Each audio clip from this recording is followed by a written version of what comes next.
Hey, Reagan, what do you call a snake whose favorite number is 3.14? What? A python. That's not funny. Well, what do you have? What do you get when the queen farts? What do you get when you clean what? What do you get when the queen farts?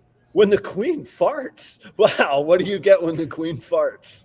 A noble gas. Guys, we are live. It's 8 p.m. on the East Coast. I am in the woods in Maine, if you can't tell from the lodge, and there's a beaver or something on the wall behind me. We got Charlie and Reagan from Reagan Renee Royal Pythons holding down the fort tonight. They're going to take over. They're going to be the guest hosts. Reagan was kind enough to hit us with a joke. Do you have one more, Reagan? Do you have one more you want to share? What do you got? Okay.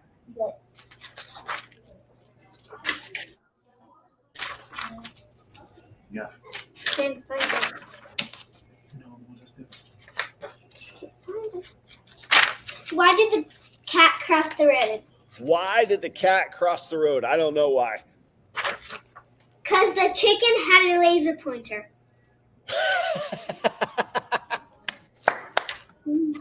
So good, Reagan. Thank you so much, Reagan. I'm gonna do a show with you and my son Charlie one night, and you guys can hang out and be Python kid nerds, okay? All right, we're gonna bring on Charlie from Reagan Renee Royal Pythons. We got Courtney from Leviathan Snakes. I see Courtney in the green room. I'm gonna say thanks to Courtney ahead of time. And I'm going to get out of here. I'm going to hit the music. Next time you see somebody on camera, it's going to be Charlie taking over. I'm hugely grateful. Guys, thank you so much for carrying it for me while I'm out in the woods up here in Maine. Next week is the 4th of July. There won't be a show, but I am going to put up a video from Warful's barbecue and hangout. So check out the replay after you enjoy your fireworks and 4th of July festivities. Otherwise, thank you all so much. I'm out of here. I can't wait to watch the show. These are two of the best minds in the industry. I swear to God, these are people that I look up to constantly and I talk to constantly. So I couldn't be happier to have them talking about nerdy business stuff tonight. I will see you all soon. Thank you so much. We got an awesome lineup after the 4th, but I'll get to that later. And at this point, this is where I say goodnight. See y'all soon. Have a killer show, everybody. Thank you, Courtney and Charlie. See you guys.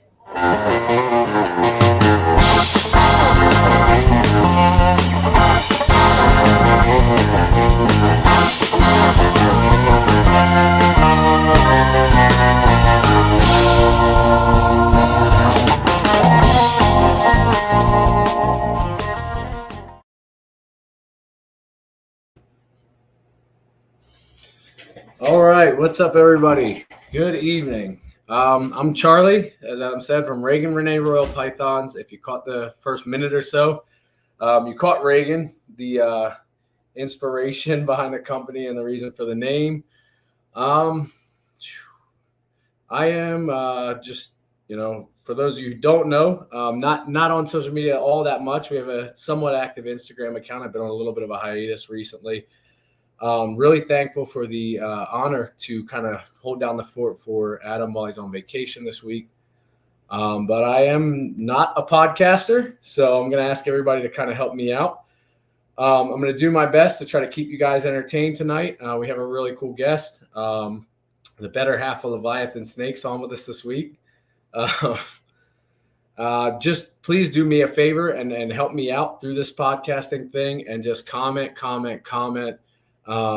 Basically, if you have a question, ask. If you have an opinion on somebody else's question, respectfully throw yours out there too. If you disagree with something that I say or anything, again, as long as we're respectful to each other, which I don't think will be a problem at all, go ahead and throw that stuff out there. It will definitely help me to kind of steer in the right direction to keep you guys engaged. I'm here to work for you tonight. So, everybody that's already jumping in saying hello, I'll circle back to the comments here in a couple of minutes. I'm going to do a little bit of introduction of myself before I bring Courtney out, and then we'll introduce her or reintroduce her, and then we'll take a moment to try to catch up on some comments, say hi to everybody, and then I got a couple of questions and thoughts to share. one of my other goals for tonight, aside from, like I said, keeping you guys entertained, is to hopefully share something that maybe helps somebody in some way. And what I mean by that is, you know, I'm not into fear mongering. I don't believe the sky's falling. I don't think that, you know, I don't buy any of the doom and gloom stuff on the industry, but I would be lying if I didn't notice a pretty extensive number of people as I came back to Instagram kind of over the last week or two, with whole collections up for sale. Now, people that have been around a little while that I talk to will say it's, you know, the market returning back to normal, and maybe some people weren't ready for that. You know, and I think, you know, in any industry, there's some people that you know, some startups that don't make it, right? It's kind of heartbreaking to see for, you know, some number of them. It's maybe people who realize this wasn't their passion and what they want to do, but for some number of them, it's people who used family money, put some blood, sweat, and tears in, and you know, and now they're, you know, they're having to close up shop, and that's a shame. What I mean by helping people is, you know, the reason that I asked Courtney to join me tonight is, you know, she has, and I'm going to get it wrong, so I'm going to let her explain it for the most part herself, but I believe her professional background is in data or data analysis. I'm making an assumption here that influences some of how they make decisions and moves over there at Leviathan. And I know my professional background definitely plays a role in the way that I move here. So do a little more kind of introduction to myself again. I don't assume a good number of the people that are in this chat I know I'm familiar with. I pop in to say hi often enough, but I haven't actually shared a lot of this with many people at all in the industry. I don't typically like to talk too much about myself. If you've talked with me, it's usually about either pure, just straight snake genetics talk, or I'm just trying to be funny, basically, and just saying stupid things. So what I mean about trying to offer some insight that hopefully can help people too. And I don't think in 1 to 2 hours we're going to necessarily give you anything major, concrete, or maybe we will, that will help you make, you know, business decisions. But if we at least get some people thinking about that and thinking out about some ways to make some, you know, some kind of data and math-based decisions, you know, and thinking also about planning, whether it's for projects or long-term, the financial plan for your company, you know, that would mean a lot to me, again, if you know, we walk away with giving somebody something that helped. So again, a little bit of my background, even though I've only been at this 3 years, why I think I might have something to bring to the table that can help. I do have a pretty extensive business and kind of management background at this point. I'm not bringing this up to kind of toot my own horn at all. I actually am, if you can't tell, very uncomfortable talking about it, but it'll help provide some insight into why I would think that I might have something to offer in this regard. So after getting out of the military, I was part of a fairly successful startup brewery that was eventually sold. I did that while finishing an undergrad in chemistry. Went on to work in a couple different operations management roles at a fairly large international cosmetic, chemical, and medical device manufacturer. Finished an MBA while doing that, and then now work for a very large building materials manufacturer, making upwards of like 1.5 million pounds of product every week, and responsible for about half of the production facility. So several $1 million in equipment, a couple of hundred employees. So there are certain criteria we use for determining projects, whether it's improvement or capital investment, things like that. And again, that kind of pours over into how I do things, with my personal business. So I'm making an assumption here that a lot of people that are kind of watching and hanging around Adam's channel are at least considering the snake business for a profitable side hustle, if not a means to eventually maybe get some working freedom and get out of the day job. So again, hopefully between Courtney and I, we can share something that kind of helps you add something to what you do with your business.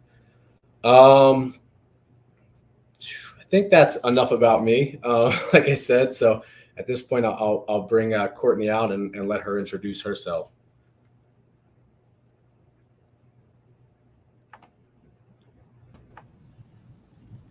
Hey, Hello. Oh, I look pasty. it's the lighting in the hotel. Yeah, it's all right. I'm pasty. How are you doing? I'm good. How about you? I'm doing great. That was a good introduction. You said Good. I you're hope so. but it sounds good. So, well, two reasons that I asked you to join me tonight. One, I really am interested in the data background side. I've caught a little bit in some of you guys' videos, but I've spent more time, as you know, talking with Steven, getting some marketing advice and stuff. But I also brought you on for I'll share this because I think it's a funny story. A couple of us said last week, "Where the heck is Courtney? Yeah. What is it?" Because Steven talking about sunset. So for those of you who don't know, they share access to the Instagram account. So I sent a message to Courtney saying, "Hey, since Steven pretty much just came on and talked about sunset, can you join me next week?" We laughed so hard. Well, he told me, so I hadn't checked the Instagram yet, and he's like, "Did you see what Charlie messaged us?" I said, "No." He goes, he wants you specifically to come on next week, and I thought that was so funny, because Steven's guest last week was traveling in a hotel, and this week I am in a hotel. So last week I couldn't be on because Steven was hosting, and I had to make sure the kids didn't interrupt, all that kind of stuff. The air conditioning just cut on. Can you hear that? Is that annoying? I don't Okay, hear it. Okay. It doesn't seem to be Right. coming over. All right, good. Just making sure. All right. So you guys are fairly present on social media. I know a lot of people probably know who you are, but if you want to give a quick Yeah, who you are. absolutely. And like I said, if you don't mind going in a little bit about again, professional side, because I do want to pick your brain on the data stuff. For sure, absolutely. So I'm Courtney. I am half of Leviathan Snakes. My husband Steven is a lot more. His face is on social media a lot more than mine. He does a lot more with the YouTube. He does a lot more with our YouTube channel and everything. He is the primary one to make those videos and stuff. I kind of hold down the fort so that he has time to do that and edit, because he really enjoys videography, things like that. And he is super into the marketing and social media side of things. My background is in data analytics. It's in BI analytics and data visualization. So while I have done that in marketing specifically, I've been in agriculture for the last 7 years. I started off in poultry, and I worked for a poultry plant doing business analytics for them. So kind of like predictive models and things like, kind of like KPI, P&L sort of things, where you track data, you visualize things, but you also predict and you project what is coming and what is needed to make sure you are meeting demand or not oversupplying in certain aspects of the business. And in addition to that, I also so in addition to doing like the business side of things, we also did trials. So analyzing what products help, what products have no significance, what equipment is helpful, things like that. So like animal welfare and like, your birds' weight gain, healthy weight gain, their overall health and mortality, things like that. So I did that for 5.5 years. I worked shortly for an agricultural bank alongside Steven. And that was marketing. So I did some market research analytics for a while, and we did a lot of like census data. And so I created a lot of dashboards for things like census data,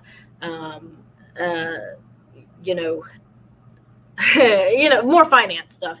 And now I've just recently started with a agricultural software company. So one of the products that I used at my last job and was kind of a super user for, they recently hired me to do some project management.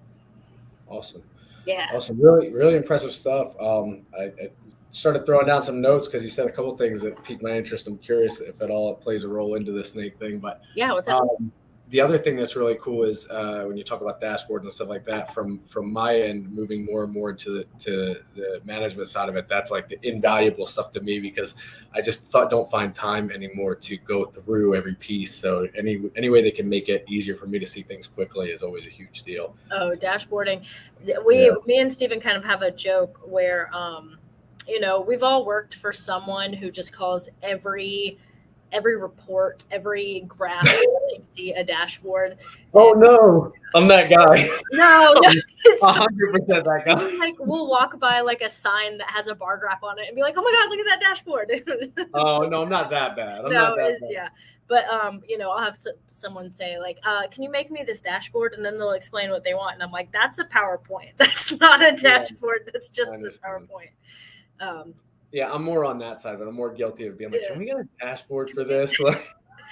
I'm like, you want it to, because like dashboards tend to like be in real time. They update pretty frequently, and they'll like tell me they want a dashboard for an annual report of a survey that we ran one time. And I'm like, that's not a dashboard. That's just a summary of a report. But that's fine. I'm not going to get too far into that. All right, I'm going to try to catch up a little bit on the comments here. I liked the Balkanomics joke. That was pretty good. Yeah, that's Randy, a good friend of mine from Pope County. We talk almost daily, sometimes a couple of times a day. So he gets data dumps from me of like just like mind dumps of just like, hey, I was thinking about this, and pairing this, and like here's what I have in like this really over-engineered spreadsheet and stuff like that. So one question I have on the data thing that I personally struggle with and I'm curious about is working for larger companies for the last few years that have really, extensive or high volume kind of data sets with a ton of numbers. Do you find that it's hard sometimes to translate any of that stuff? Like you have these cool tools that we'll use at work and then to translate it to like my data set with like 60 snakes is like... I do. Sometimes I was just seeing if that was better. It's not. Sometimes I will like automate something completely unnecessarily. Like I'll be like, okay, we need this to be, and then when I think about it, it's like we only have like 100 snakes a year. I'm only filling this out once it really doesn't need a macro to do. So sometimes I make it a little too complicated, and sometimes I think actually a big challenge that I have is I am so used to having so many eyes on my work that I give everything I can think of.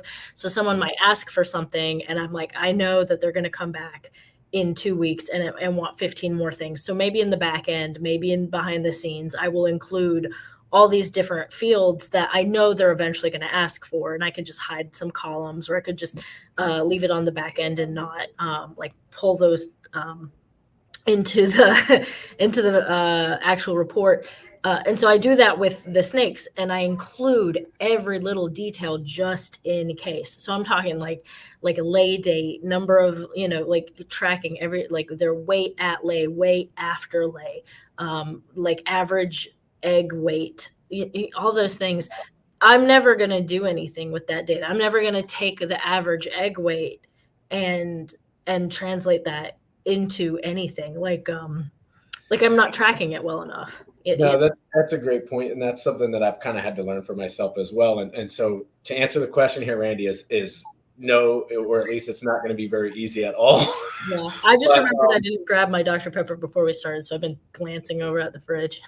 Yeah. So he actually could attest to this as well. I'm the same way. I was tracking everything. Like time from pre-lay shed to lay date and stuff like that. Yes. And so this is not the way I expected this conversation to go at all, but I think maybe it's a really good point, is that I think that it can be too much, and that some of it at a certain level is not necessary. Maybe my fear is not so much that somebody will look at it, but my fear is one day when I have like hundreds, I'm going to wish that I had been logging this the whole time. Because I dealt with that at a company, been like, man, why weren't we tracking this? And now we have no historical data on it. Exactly. Yeah. That's exactly why I did it. Yeah. There is a time maybe to let some of it go, because you're not getting a return for it, which is a big deal, right? Return on anything, the level of effort or the money going into something. So So one thing that we did that, you know, came up later, and it was kind of handy, was like, I guess, you know, well, we were tracking like average time between pre-lay shed and their lay date, and then we even tracked like time between ovulation and lay date and all that.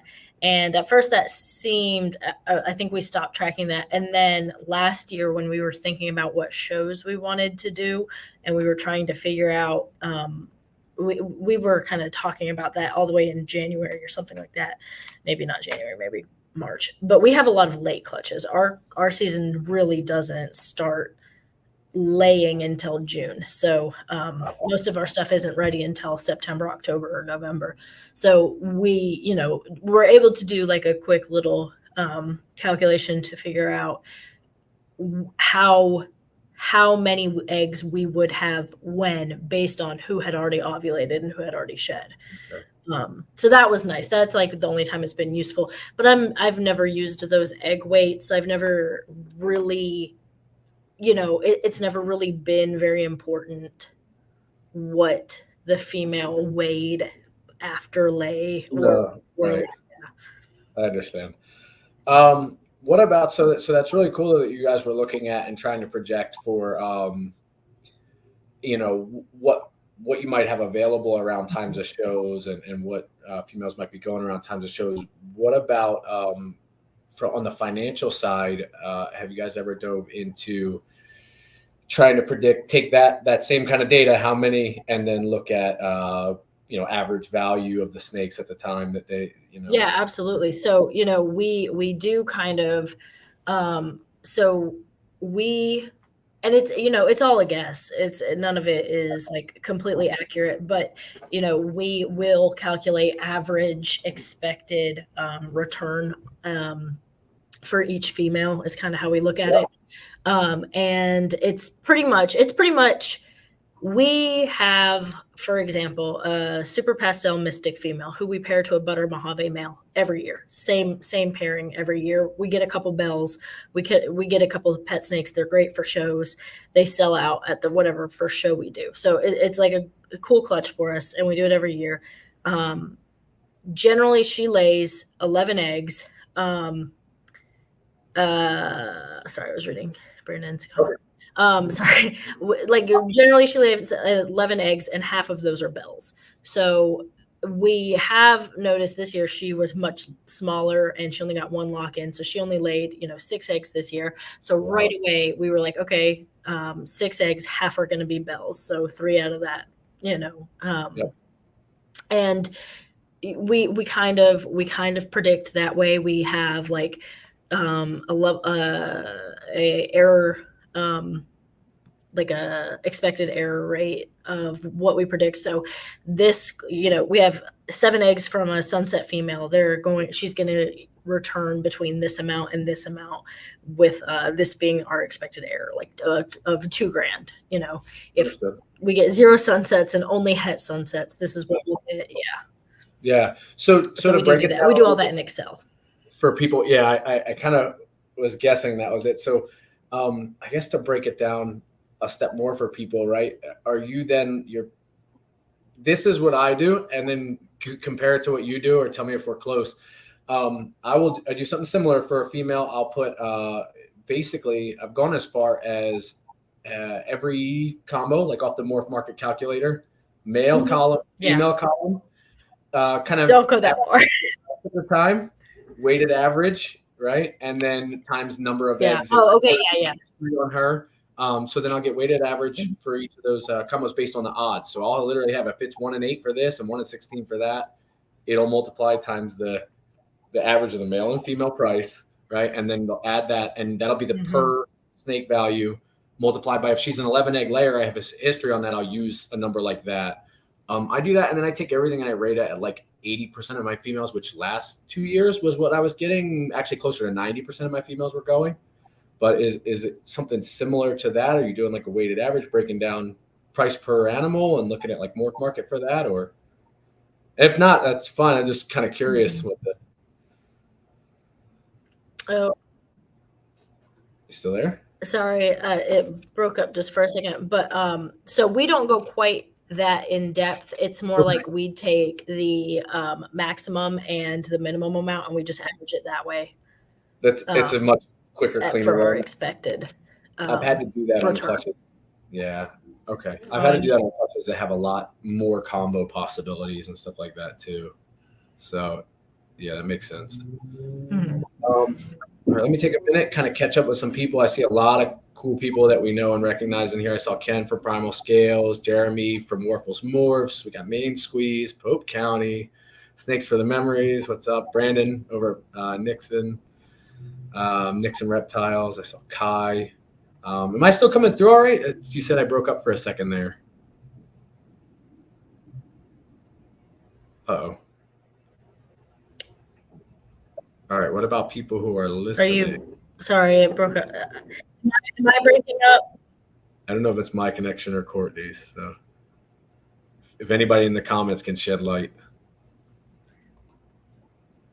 Yeah, if y'all can tell us if it's me or one of Steven says we both sound awesome. I guess it's just coming in a little funky for me. I appreciate how much of a great cheerleader Steven is. I really do.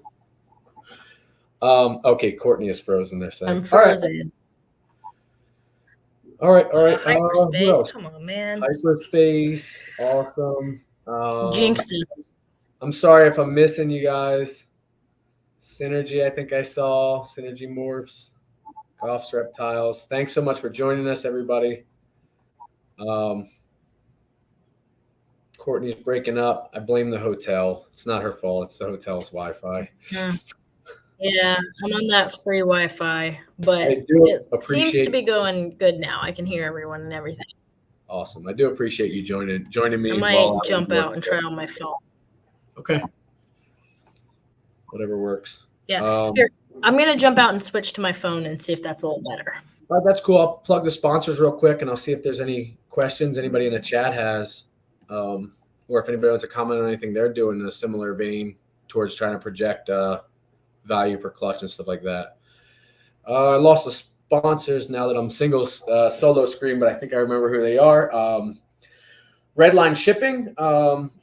Check the once we get back on the split screen, you can see the promo codes. Don't forget there's promo codes for both REDLINE and Cold-Blooded. REDLINE, I've used a bunch myself. Awesome deals over there. Some cool swag and stuff too to go with it.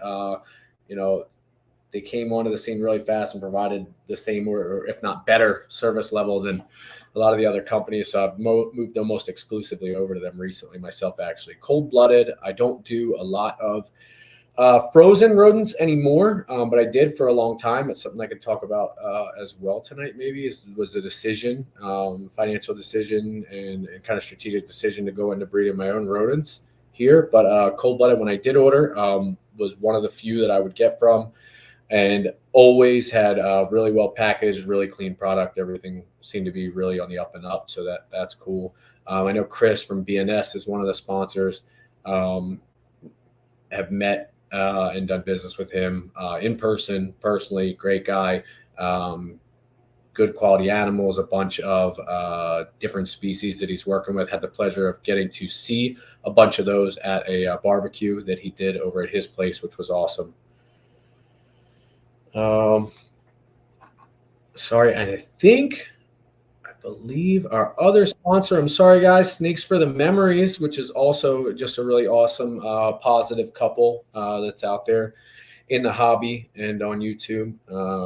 They share a lot of cool stuff, including I was just recently talking to them. They're getting ready to do a move, and they have an incubator set up to go on the travel with them with eggs in it, which is a really cool experiment. It'll be great and Courtney's back, I think. Just waiting to see that she looks set up.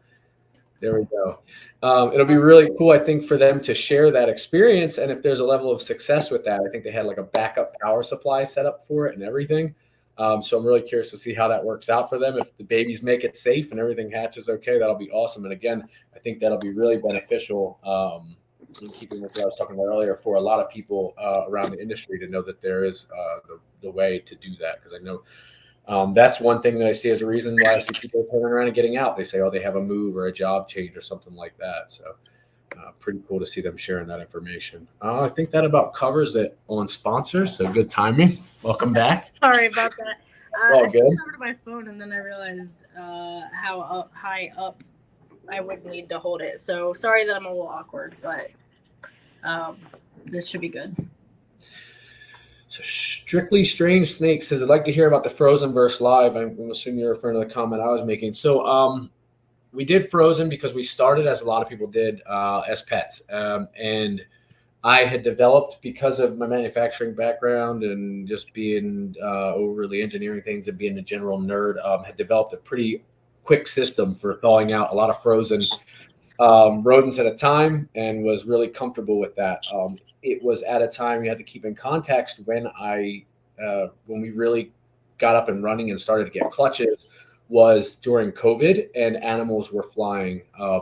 So it made way more sense for me to invest any time and energy whatsoever into production of more animals than it did into setting up a rodent operation, investing in rodent tubs, and putting any time and effort into that whatsoever. Really, it just was like, if you made a snake, it could sell. So it made way more sense to outsource something that wasn't, what we call like a core competency. It wasn't the primary thing that we do. We're not a rodent company. We're a reptile company. So I bought everything in frozen. I could keep a freezer full of it, and did it that way. The market has changed. I'm pairing a lot more this year than last year, sure, but still, I would argue being more selective. If I had had this number of females ready last year, I would have, I don't know if I'm saying this in a way that makes sense, I would have paired even more than I'm pairing this year. But because it's slow, I'm being more selective. So we have a couple of animals that a couple of females that it's heartbreaking, but they're breeder size females that I'm really not going to pair this year because I don't have the right male. They're good, like a 10, 11 egg layer, fire yellow belly pinstripe female. I don't have the right double recessive or better male to where I'll really get what I need, or what I think brings the right value out of a clutch with her right now. But being a 10, 11 egg layer, if I go into a new double recessive project or something like that, I may be able to make a lot of hits quickly with her. So we've hung on to her. Also with yellow belly there, I do have some gravel stuff that we're working this year. So there's the opportunity maybe to come back next year to do something different if we have a really cool gravel male that we like, or if in 2 years we have gravel with some recessives or something like that, and you have the potentially hit freeways with heads. But kind of went down a rabbit hole here. What I'm saying is, now with less pairing stuff going on, more of a routine and rhythm on that, and I'm less likely to go out, run out and buy another female and just add another female and get more production. We put some money and some effort into, and also with occasionally periods right now where it's slower, we sell animals usually a decent amount. So it doesn't matter if we sell one in a month, but we may go a month. I have really low inventory left now. I could talk more about how that happened, but we may go a month where we don't sell much. So getting costs down during that period is now more enticing than it was. So when we were selling stuff left and right, back in the middle of COVID, I didn't care about spending on rodents. Now I've got the cost of rodents down to pennies on the rodent instead of $3-4. It's a big deal when you have slower months. So you're not just coming out of pocket with that, or coming out of the business savings and things like that. So that's kind of what drove the difference on that. It wasn't really a matter of the same elements of kind of safety of live versus frozen, although we do wind up gassing a lot because a lot of our animals were so used to eating frozen. We actually are euthanizing a lot of rodents before we feed them off, just because we were running into issues where the snakes were more or less ready to just take something off tongs that didn't fight back. So there were some concerns there, but that's not the primary driver, really. I think we're ready to start. We're ready to start euthanizing rodents again. We're overproducing once again. So the two of us, but we kind of had the same thing. We started off all frozen thawed. We did the math on when it cost us, less money to do rodents, less money to buy food, rodent feed versus rodents themselves. Yep. And at first we did it wrong to start. We put way too much effort into breeding rodents to start, and trying way too hard to predict exactly how many rodents we would need and exactly how many to breed all at once. Yep. And it's not that perfect. There's no way to make it that perfect. And we were just beating ourselves up, like rotating males. Like we did harem breeding instead of colony breeding for our rats, because we didn't want too many rats, because we weren't comfortable euthanizing, or we didn't have the equipment to euthanize. So we would, instead of our female having another litter 3 weeks after her first, she wouldn't see another male until 3 weeks after her first. So that was kind of, it was fine. We never had too many rodents, but it was a pain to rotate them. And we always moved our females out to have into their own enclosure to have the litter, things like that. Just way too much work. Once you break like more than 10 snakes. I understand. So interesting. Again, for the second time, we're kind of going down the road of we came to talk about data and stuff, and I'm going to say the same story. I was definitely overanalyzing on the rats and trying to predict, like, I really only, if I do it right, I'll only need this many colonies. And I got to a point where, again, the effort going into that for the size wasn't worth it. And I just basically, and I do ASF, not Norwegians, but don't worry, anything that's up for sale, I convert. If I have it up for sale on Morph Market and it says it's on rats, I am getting a couple of rats from somebody nearby, and I am feeding rats to it. I know some people worry about that, about them getting hooked. But just have to throw that disclaimer out there anytime I talk about ASF. But I was in the same thing, trying to overpredict. And then I just got to the point where I just started throwing 1/6s together and adding more colonies. So I know that I would have enough. And if I overproduce now, actually, John from Underworld, who just commented, long time no see, was over here just a little while ago and picked up a few colonies just because I helped him extra so he can get a couple colonies started. So if I overproduce them, I just deal with it. I'd rather that than put the effort and time in at this point to try to micromanage the exact number. And just kind of took it like a shotgun approach and overproduce on that. So it is what it is. Some things just aren't worth the time. Everything's time, time and effort is money, right? So it's interesting though, having to hit that learning curve. Yeah. Where, for us, I think rodents take up a pretty big chunk of our week. Like cleaning out once a week cleaning out, and we have ASFs, rats, and mice. And that was because we were not producing anything at all. So we knew the rats would get us really quick into being self-sufficient again. And ASFs take a little longer, and they can sometimes be a little finicky if you don't get it right. So we started with maybe 6 or 7 rat colonies and like 4 ASF colonies.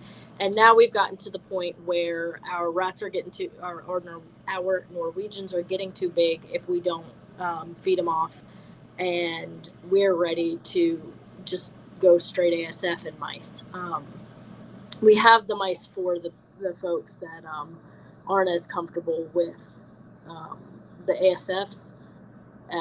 And then ASF, the rack that we have, rats or ASFs, the rack that we have for our mice, ASFs or rats could chew right through those tubs. So now I'm almost just keeping the mice so that I have a point to have bought that rack. That's funny. Brandon with his hot take, if a snake has good eating habits, will continue feeding regardless of prey. I don't disagree. I just know that there's some concerns around it. And so it's just been, kind of a business decision for me to just, the stuff that I have listed up for sale, I kind of keep that on the Norwegians just because it seems to be more universal. I've never heard of someone having much problem converting from Norwegians to ASFs versus the other way. I know there's some fear around it. I don't know. Not here to validate it or argue that one way or another, but yeah, they just take so long to grow. The ASFs take a lot longer to grow up than the rats. That's true. It took us a while to get established with enough to feed the whole collection. Now that we do, they never get too big. They're perfect.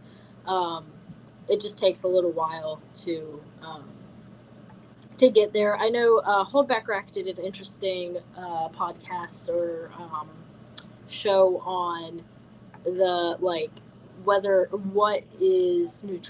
the difference nutrition wise is, and they found that there's really not any reason to say that ASFs or more nutritious or anything like that. But no matter what, the ASFs don't get too big and they don't stink like the rats.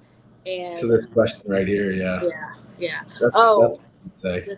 The smell, I don't know about you. For us, the smell comes from dumping litter. That's where we kind of get a smell. And it's usually once it rains and then a couple days later it's really, really hot. I do feel a little guilty that everyone can smell our litter pile. Steven, with this killer question right here. This is a great question, and I tell people often that great question is code word for I don't have an answer for that. So, and the reason I don't have an answer for this is a really tough one for me. Being that we're only a couple of years in, I tend to lean almost entirely towards reinvesting, not really pulling anything out at this point. Yeah, you're telling him what he wants to hear. No, is that? Oh, I'm sorry. No, I'm just teasing him. No. It's very difficult though. I mean, we recently did just pull a little bit back from some stuff that sold recently and kind of splurged on ourselves. We had neglected any kind of family fun time and vacations and stuff for almost 3 years now, based on oh well, there's this double visual such and such male, and the estimated value of every clutch will go up by this much. So I did that for a while, and this year we did pull a little bit, but generally I'm putting everything back at this point. We're just in grow mode, so that's one thing that I don't have a good answer on. Why did I lean out of reinvesting a little bit this year too, though, is again keeping that overall production number down. I'm a little more, again, I'm not big on the skies falling. I'm not leery about this business at all. But I'm certainly less likely to run out. Last year, if there was the right deal on a female, and I bought a lot of breeder females for this reason, because the ROI is, the time is quick, so much quicker when you buy a breeder female, right? So that's a tough thing. We could talk a little bit more about that in a sec. But I was like, if there was a right deal, I was going out and grabbing it. This year, I'm like, you know what? We've got like 20 in the works, 20 females that we're pairing. I don't know that another clutch is the best idea. And that's why, like I said, some of that extra money went into things like updating some infrastructure, some racks, getting the rat operation going, things like that. But it still counts as reinvestment, I guess. Yeah. We hit a point this year. One of the reasons he's asking that question is we did hit a point this year where I finally, I feel like got my point across that while I absolutely adore buying snakes, I love buying snakes, and I love the idea of reinvesting, because reinvesting means like growing your business and everything. At a certain point, it's not a business if all you're doing is reinvesting. Then it's just funding your hobby, which is totally fine if that's what you want to do, but that's not what we wanted to do. So we are trying to balance at what point, we get to keep a little bit of the money that we make, or even just let it sit in the account. Yep. This is a similar conversation that happened at my house. Yeah. Well, it kind of, the idea was, the conversation comes up quite a bit of like, would one of us ever want to go full time? And the answer was kind of like, not if we can't stop spending everything that we make on more snakes. But it's fun to buy more snakes. It's both fun and it's tough to fight the thought that am I getting behind in this or that project? But then there's also the realization that like every year there's always going to be something. That's what the new like whatever the case is. So there's always something. It's like a little kid who wants to stay up late. There's always going to be another thing to do to keep them awake and stuff like that. Brandon is I love this guy. He's a contrarian though. Hey, I didn't do that. And I'm good with it. I'm totally comfortable with it. But he does not feel the need to go with the flow. I appreciate that about him though. Yeah. But he's always respectful about it. And that's what I feel about, like, I feel this way, like what he's saying. I think that's pretty accurate for like pups and like even weans. But at a certain point, I think like a small rat versus oh no. Okay. Are you still there? Oh no, you were just being quiet and letting me talk. I'm sorry. Oh, sorry. Yeah. I think I don't remember exactly how their show went, but they started their nutritional analysis at a certain age. Okay. Don't quote me on it. You'd have to check theirs out. Fair enough. Yeah, Ken, if that's what you want to do, that's fantastic. Yeah, I say this a lot too. When I talk about, structuring things as a business, making sound business decisions, I don't mean to, remember I'm on Adam's channel here. I don't mean to talk down or be condescending to or crap on hobbyists. I think if you are comfortable with doing this as a hobby or even just as pets or even you just like to collect, I mean, that's awesome. And that's a huge part of the industry, a very, respectable thing. If you know that's what you want to do and that's what it's just about your goals. And so I just tend to, we always talk about things with kind of our lens and our perspectives to it. And I tend to be looking at this again, at least as a profitable, side business. We're LLC. We're trying to run this as a business and make money. I don't know again about it. Same thing with the conversation about going full time. I don't know. I mean, my wife essentially has been, a full-time mom and stuff like that for the last couple of years anyway. So she's, I guess, full-time. She does a lot of the cleaning and stuff like that during the day. But as far as me leaving the workforce, I don't know it would take a substantial amount of time to get to a point where that made sense, I think, is what I'm trying to say. So when I talk about, business decisions and stuff like that, it's just all coming from my perspective. And it's, like I said, hopefully to help somebody out in that regard. But if you're doing this as a hobby and you just like pretty snakes, I mean, I'm here for that too. Like, I mean, that's kind of where we are right now because we are just buying the snakes. We're snowballing, just like Ken says. Yeah. But we talk about it more like in the future. With me being out of town right now, Steven's kind of getting like that taste of what it's like to have just him taking care of the house, the kids, work, and the snakes for the full week. And it's tough. It's a lot of work. There's a lot going on, Sure. Yeah, sure.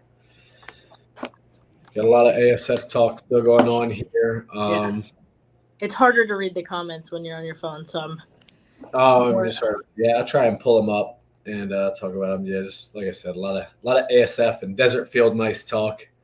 So this must be someone from an area where they don't have ASF. So where are you again, Charlie? I'm in Jersey. Jersey. So. Okay. Yep. So you don't have a problem with like them saying that ASFs are invasive because it's probably too cold and stuff up there. Yeah, we don't have a lot of, surprisingly, because New Jersey tends to be pretty strict on most things. We don't have a ton of restrictions on a lot of animals because they're not going to survive the winter here. It was at least in the reptile world, right? We don't have a lot of restrictions there. I mean, they don't do any venomous. They don't play with stuff like that in Jersey at all. We do in South Carolina. Yeah. But right over the border in Pennsylvania, you can drive to a show there and you could buy a rattlesnake, but you're not supposed to have it in Jersey. We don't. But the only thing they're really worried about here is stuff like corn snakes that are more similar. They're worried about like certain color morphs of corn snake because corn snakes can survive here. They are natural to the area. So you will come across a rat snake or a corn snake here. So they have concerns about that. That's about it as far as restrictions here. Yeah. We got us a new little rat snake the other day. I saw that video. I had to share it. I sent it to my wife. Yeah. Reagan and I were looking at it. Yeah. So what's really funny, I was checking on the mice. I was checking the water, just making sure the water was flowing. And I kind of looked up under where the water sits and I thought it was mold. I thought the water line had gone moldy because I saw little bits of white on what I thought was the water line. And I was like, oh no, is it getting the wooden board wet and it's all moldy and nasty? So I picked it up thinking I was going to be looking at something that looks like this, like a wire water line. And it was a snake. And I'm not going to lie. I was like, oh my God, I'm standing on a stool, it kind of got me. Yeah. And so I brought Steven up. I was like, look at that. And he's like, oh no, do we have mold? It was Oh, he said the same thing. yeah. He couldn't tell what it was either. Our rodent room isn't very well lit, and it was hard to see. So it was kind of cool that we saw it. We put him in a little carrying case. We gave him a mouse, and some water, and then we let him out. After Nice. he got a mouse for his troubles. There you go. Yes. I don't know how he got in there because it's in our house, but Oh, really?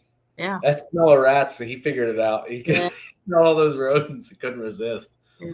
That's so funny. Moving to PA to get a monkey and a tiger. Nice. Yeah. Those are admirable goals. Man, everybody really likes the rodent talk. This is funny. This is cool stuff. Steven did a pretty cool video on he primarily worked on like a spreadsheet. We cleaned it up a little bit to kind of determine when it makes sense to breed your own rodents. And obviously a lot of things come into play outside of that spreadsheet, like your own time, your own situation that you're in, whether you have the room, whether you have the space to like breed, whether you have the time to breed, whether you have like allergies, anything like that. But it strictly looking at money in, money out, and he takes into account what kind of area you live in, like whether it's $13 for a small rat or $3 for a small rat. So that's a pretty cool little spreadsheet that we put together, and we send that out if anybody's interested in it. Yeah, that's awesome that you guys are sharing that around. That's a great point. Adam, I think, actually, to plug his channel, and it's funny that we're talking about going the other way because he did the math for himself, I think, on one of his episodes. Yeah. And explained why it landed the other direction for him. But again, that was a year or so ago, so I'm wondering if anything's changed in his mind on that. But then to be fair, I believe he has an allergy as well. Yeah. So not a viable option anyway. Well, so like when I was pregnant, I was like, no, I'm not cleaning rodents. I'm not doing that. I'm not bending over like that. I'm not going to get bit by a rat during that. I'm not doing it. Fair enough. So we went to frozen thawed or like purchasing live for that little bit, but it didn't, $200 a week versus like $30 a week in feed. It's a huge difference. Yes. It's almost exactly what it came down to for me. It's maybe $10 or so, maybe 20 in like the pine shavings bedding, and about $35 a week in food food to feed all the ASF, and I'm feeding my whole collection and have an extra that I'm like kind of giving away. Our bedding is a little more expensive because we use aspen shavings instead of pine shavings because I hate the pine. I hate the smell. I hate the like oiliness. Yeah, that's so funny. So we do the aspen, which is a little more expensive for what it is. It's probably a lot more expensive just because pine is so cheap. But it still makes sense. We used to do hemp, but it's so fine that it was just getting everywhere. Okay. What got 30-something people here. They were really excited about rat talk. I don't know what else they want to hear about. I guess we can talk about we talked a little bit for a minute there before we went down this kind of rabbit hole on rodents. We talked a little bit about the reinvesting piece, right? And so purchasing of I guess different animals was something that I have as a note here to ask about. Is any criteria you guys are using when you're going out and picking, whether it's a female or whatever, a kind of minimum expectation of return, aside from maybe if it's strategic for a project you're adding to the Sunset project or something like that? Yeah. So we actually have quite a few criteria that we look at before we buy a snake, unless of course we just buy it anyway. But like when we're actually buying it the way we're supposed to be buying it, we look at whether or not, like, what projects it fits into and what projects it furthers. So is it just clown or is it just Sunset? Then no, that's not what we're, especially for a male, we need a male that's going to like be able to pair to multiple females, go into multiple projects, because I think a lot of people look at things a little too short-sighted. They're like, oh, look at this like banana het clown that I have. I'm going to pair to my clown and make banana clowns. It's like, that's awesome. what are you going to do the next year? And it's like, well, I only have the one clown male, so I'll just keep pairing her to him. And I'm like, that's awesome. But like, Yeah. Are you going to do anything else? They're like, yeah, I'll hold back one of those banana clowns. And I'm like, yeah, so you can make more banana clowns. Like, that's fine. That's great if that's what you want and that's what you want to make. But you don't want to buy more of that, right? So, like one animal that we purchased last year that I think was a pretty solid purchase, pretty simple purchase, and he would be fantastic, but he won't lock, is a leopard ivory het clown male. So he fits into our clown project. All of his offspring are made yellow belly. So he's going to, add yellow belly to clown, because we didn't actually have any yellow belly clowns or yellow belly het clowns. He's also pretty perfect for our like asphalt and freeway stuff, because he's got. I was going to say, you guys have some asphalt or super asphalt stuff. Yeah. Yeah, so right? it's perfect to our super asphalt or our asphalt girl. We didn't already have leopard in that, and with the het clown, and the het clown could be tested. We could potentially add him into like we could get offspring from him that could fit into like a freeway clown type thing. So that's perfect. That's a great purchase. But at the same time, we will see like a really pretty blackhead clown and buy her and be like, well, I guess we could also pair her to the sunset. That's not what we really want to do. We're not trying to get blackhead. We got like a blackhead mahogany clown, and she's beautiful. She's stunning. She's gorgeous. And she'll make beautiful babies, but she's we just bought her because she was pretty, to be honest. Yeah. But this is a female visual recessive, and it's clown, right? So, she's going to be okay for you. Yeah, right? yeah. You're going to wind up with, whether it's a sunset tour or eventually if you have sunset clown or something like that, you're not going to be mad all day about making clowns that are at sunset with blackhead in there, which is that's exactly what we did. We found a reason to say that she was. I understand. But so we also consider, will we be able to pay? Will she be able to pay herself off? Will he be able to pay himself off? The first season breeding. So, if we're gonna buy a $10,000 snake, each of her babies better be worth at least $5,000, because if she only gives us 2, we need to be able to pay her back the first season breeding. Not need to, but that's what we're looking for. I agree. Yeah, I think we have maybe one male that we purchased, and the price has pretty much tanked on him because of genetic testing. He's an asphalt male with a bunch of other genes, and he was a little on the high end already.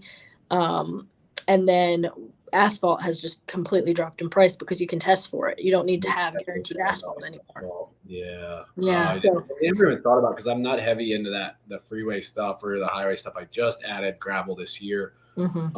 I never thought about that. That makes complete sense.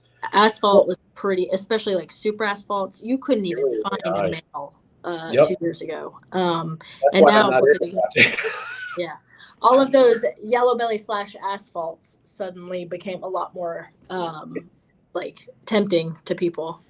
Yep, that makes sense.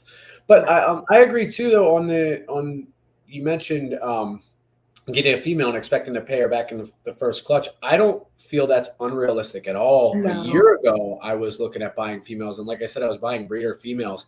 I was looking at one clutch. I should probably get 2 to 4 times my money. Oh yeah, no, like definitely, it almost always happens. Yeah, and it's like a 9-month return on a breeder female too. So I got really hooked into just running out and buying females, like adult females. So that's more for like over like $5,000. It's more like when we start looking at that. But like seriously, at least one thing that I think Steven has a little bit of trouble with is he's still in sometimes he gets in that mentality of like, oh, female better, we should get the female is better because she is the female, and every once in a while I'll be like, no, I wanted the male. And he'll be like, why do you want a male? And I'm like, because we don't have this, and this, and he'll be ready next year. She won't be ready for 3 more years. And he would be perfect paired to these girls. We don't really have a male to pair if we get the girl. And he'll be like, oh, Yeah, no, that is right. But I think very much defaults to female is always the right choice. Yeah, so I would ask everybody to jump in and comment on this. I don't know if this is the right answer, but the way that I've leaned actually based on exactly what you just said is I am more likely to buy a slightly lower, not quality, but lower powerful, less gene packed female that at a older age, more size to her, maybe even proven breeder than I am a hatchling female. So when I look at hatchlings, I'm exactly like you just said. If I'm looking at something that's hatchling size, I'm probably only looking at males. Like I can get away with a clown het female or even a double het adult female, and feel okay, not feel like I have to buy again. Like we have a spot nose, yellow belly, red stripe, DG stripe het cryptic male that I bought last year. Yeah, nice. Yeah, I would not have bought that in like a female hatchling where I'm at development and size wise right now. For me to spend that kind of money to wait 3 years for a return and to watch the project continue to come down over those 3 years is just not where I'm at. And again, I don't know that that's the right answer. It's just the way that I've started to lean in. I would rather buy, again, a couple good quality females with a recessive and maybe a het, and then buy like the gene pack, like male that's young, and get him into play to 4 females next year. Absolutely. I think one thing that so because of that, we did actually have like less males than we probably should have had at one point. And really what it came into is like, okay, well, we have like a really cool fire disco Enchi clown male, but he's just going to be making a lot of fire disco clowns, so like branching out and getting multiple males that have lots of different genes and don't have a lot of the same, like we also try not to really get males that repeat genes because you're trying to add some flavor into it. And they're new morphs. I didn't read this one yet. I'm going to try to catch up on some comments, acknowledge some people here in a minute. I'm sorry. I'm trying to be a good podcaster here. No, you're doing great. I strayed a little bit on the, I fell into the same trap. I didn't have nearly enough males, and I started to learn some hard lessons on a male stop locking, and my project tanked, and then have to scramble out and buy another male at a damn near adult size or adult size male and spend extra money on it. And then the only other thing too is I've really started insulating. I shied away from, I was running like 1.5, 1.6. I've started to go 2.4, 5 or 6. And so a little different from you, and that's okay. Just different ways that I've started to add like a redundant male. So for the one that I just mentioned, that's a DG stripe het cryptic, I also have a pastel DG stripe het cryptic. So it's far less powerful codoms, right, or incomplete dominance. And dominant genes, but it's the same recessive. So if one goes down, I can still pair in that project to make what I was trying to get from my recessives and not have to play. Although genetic testing has taken all the guessing out of it to a degree anyway. I guess I still have the same odds of the recessives, so I don't have to play the guessing game on like who's the dad with my recessives. So I did start to put a little redundancy, and that's just, again, a product of I got burnt really bad late last year. I mean, to the point where, so you talked earlier about having late clutches. My clutches this year aren't starting. Our first clutch won't land until July. Yeah. Which is really rough for me to swallow because the last 2 years we were like February through June and we were done. So it has been a full year since I've had a clutch on the ground when this next one lays. By the time this one in July lands, it will be almost an entire year of no clutches, which is like probably half the reason I went on a social media hiatus. It's just hard. You start. So that's one thing for us is very, very thankful for this, but we sell out so fast. Everything that we produce is gone, within a couple weeks or months of them being listed. So, and the only things that we still have might be like a triple head, and that looks like a normal, you know what I mean? So, once those babies start hatching again, it's like, yes, content. You know, like I can post that. Understood. Yeah. But we have to be careful when we book our shows, because some of those shows, like Reptilian Nation in Atlanta, we're going to be able to do that this year, and so excited to do that. But we're also like predicting when we're going to have babies and what babies we're going to have, because we don't want to walk into Reptilian Nation with having already sold out of everything, you know. Because we post, I know the very first show we ever did, we had to take everything off Morph Market because we were selling, that was 2020, you know, everything was selling so fast. We had to take things off Morph Market because we wouldn't have had any inventory for the show. And it kind of happens that way every year, where we wait to post things until after we've kind of done our show runs, because we want to have stuff to bring to the show, and we do pretty well both in person and on Morph Market. So you know, for like Reptilian Nation, we just had the 4 female banana sunsets hatch, and we've 2 of them are already on hold, and I kind of want to hang on to one. I kind of want to not post one so that we could bring it to Reptilian Nation just to show it off. Maybe even put it not for sale. But, well, no, we wouldn't do that because it would be for sale. But, I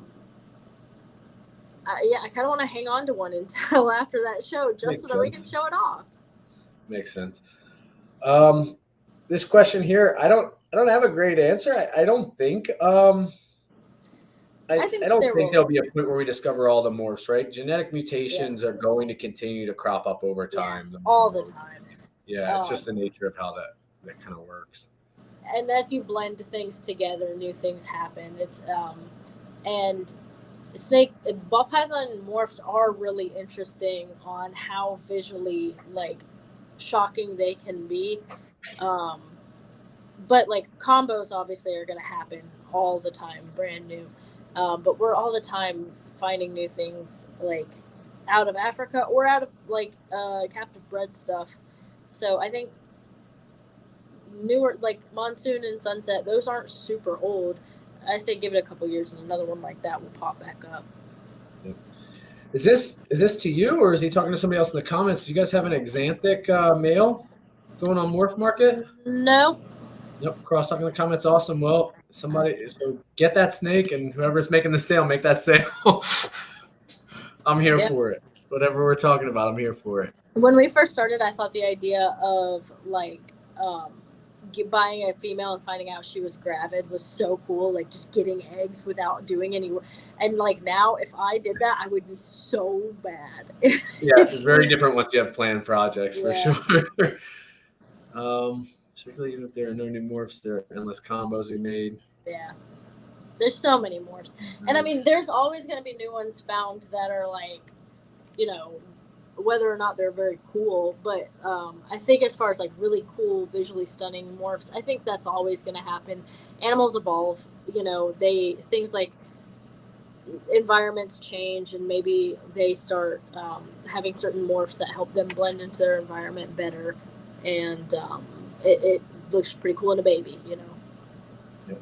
Congrats, clown scientist. That's awesome. Yes, congratulations. That was a really cool gene. I think Kent earlier said something about having a clutch hit the ground or cutting a clutch today too, so that's cool. Ebony and Ivory, welcome. Thanks for joining. Collection is at a point I buy mainly only males now. Cool. So I'm assuming that means you have a pretty strong stable of females you're comfortable with, and you're just basically upping the projects every year by putting new males in, is what I'm guessing it means by that. Steven stole exactly what I was wanting to talk about. As you started to talk about shows, it got me thinking. One of the things that's been on my mind lately is I see a lot of people for various reasons going after different revenue streams. And so I think that again, when the market changes a little bit, it drives some of that stuff, right? We start looking for other ways to make money, and you got to be true to, hopefully I'm speaking Steven's language here. You have to be true to your business identity, your brand identity, who you are, and does it make sense? But and then there's a math element, right? Is the return right? Mm-hmm. So this is one that's on my mind. So we said a year or two ago, again, going back to the COVID days, We're never going to do shows. We're selling out of everything online, like no problem. Why am I going to invest in a table and banners and put time up every weekend? And now the market's a little different. And I wonder sometimes, I don't have the inventory now. I think we have 8 to 10 maybe at most for sale. But I wonder when 20-something females get rolling this year, it shows something I'm going to consider. So what drove you guys' decision? And I don't have an answer for this when he says best sales opportunity, morph market shows or social media. For me, it's been that's different for everyone. There's no for that. So like, honestly, we wanted to do shows because we love going to shows and we admire people who do shows. We wanted to like get ourselves out there, talk to people, interact with people, whether those are other breeders or like pet owners, things like that. So that's why we did our first show. And in 2020, we didn't necessarily need to. We definitely could have sold everything on Morph Market, but I don't love shipping. It's not my favorite. We're 30 minutes from FedEx, so any day that we ship, you have and you want to get them pretty close to the end of the day. So you have to drive an extra 30 minutes to drop off, and then that's right around the time we pick up the kids from daycare. So it's not. Obviously we do it and we're not going to complain. We're not going to charge it, but I'd rather somebody come to the house and pick the snake up. I'd rather just dedicate a day at a show and like sell those snakes at the show. I don't stress out about it. I'm not constantly checking to make sure there's no delays. But then if you look at shows introduce risk for like injury or disease or like theft, things like that. So there's that. To me, my favorite is social media and having people meet in person. If I could pick, that's what I would pick. But you don't get to pick. I'm way behind on comments. I'm realizing now. Adam jumped back in. What's up, Adam? Glad to have you in the audience. Yeah, shows are Jeremy great. weighed in. Shows for sure. I know I talk to Jeremy pretty regularly. He's pretty close by where I'm at here, a couple hours over in PA. But I know he's had a lot of success with the shows, so that's really cool. Adam weighed in as well. He says shows. I am actually kind of surprised by how many people are weighing in saying shows. So we get every time we do a show, we get a ton of followers. The worst show we've ever had, we've done better than break even. We get a lot of business cards out. We get a lot of stickers out. We, you see people and they'll be like, "Hey, I met you at a show a while back." I think they're really great. I think they're great. And sometimes you can catch someone who's like on the fence and they'll pull the trigger easier than when they have like all of the variety of Morph Market. This makes sense. Makes sense from when you talk about ease of purchase and stuff like that, and getting people through I'm gonna steal some Steven language, getting people through the sales funnel, right? Yeah. They're right there in front of you. They have it in their hand. It's a lot harder to say no. If I walk away from this table right now, I have lost this snake forever. It's hard not to get caught up in that. Yeah. Makes sense. All right. Don't get mad at me, but my phone is going to die. So I'm going to jump out real quick and get back on my computer. I'm so sorry. All right. 1 second. I'm so sorry. Okay. Hey, what's going on? It's John from Inquiline. Steven, everybody saying hi to John. Kai's back. What's up, buddy? Brandon's Morph Market greater than the shows for him. Could be the production, more visuals this year, so hoping shows improve. Okay, awesome. For those of you weighing in, shows versus Morph Market, you want to weigh in on what you find the case is, though? Is there a difference from high end better on Morph Market versus shows like you hear, or is it pretty much across the board you feel like the shows are better or Morph Market's better? I mean, what is everybody's thoughts on that? Adam's still here.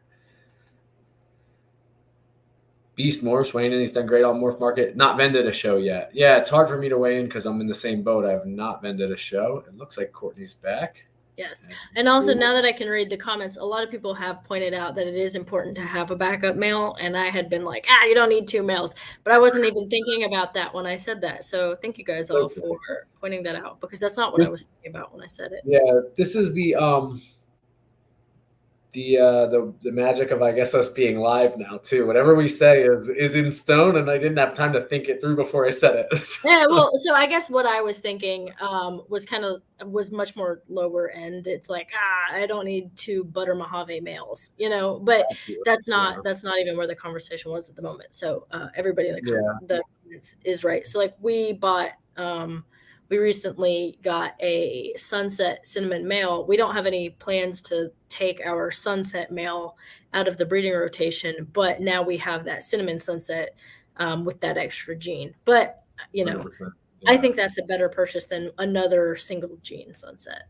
Yeah, I think that's my fault too. I set that up and started going down the road of, again, having to back up some recessives without thinking about the fact, you had been talking about some of the other stuff you were talking about. Was it the butter at the time, or were you talking about? Or just in a more general sense? Okay. Yeah. I see a question about candy. That's one that's actually kind of tricky for us. But where are we at? I didn't see this one. Am I still way behind? No, maybe it's a couple more down. Sorry, I didn't mean to rush you. No, that's okay. I want to catch up, especially I want to talk about candy. It's our first project that we ever got into, and we started looking at things in terms of projects. So yeah, for Friday travel, FedEx is 5 minutes away. Yeah, I had that benefit too on that conversation. I am less than 15 minutes from my FedEx hub. So yeah, these are purchased for lower cost items for sure. See big dollar sales at shows. I had asked everybody while you were jumping out and back in to weigh in if they thought there was a difference though on high end versus low end when we talk about our shows or versus morph market better for sales. I agree. We definitely do a lot of smaller sales at shows. Pastel candy het pied. She's feisty and a slow grower, but we love her. How do I still feel about the candy gene? Okay, personally, visually, I love it. I don't know what it is about this gene. I go back and forth on the albino thing, the fact that you can make candinos. It's weird. People have always insinuated that has drugged the project down because people were afraid you'd get sold a candino. That should be less of a concern now because you can test for candy. And also that did not seem to slow down Krypton. If anything, helped. Yeah. I feel like you see Krypton way more than Cryptic. Yeah. So I'm not sure about that. Personally, I like it. We're still doing a bunch of stuff in that project this year. We're going to take our second stab at, we have a candy pied to a vanilla enchi double het candy pied female. We did last year. We hit everything but the candy pied version. I mean, we hit vanilla enchi candy het pied male. We hit a vanilla candy het pied female. We hit a vanilla pied het candy male.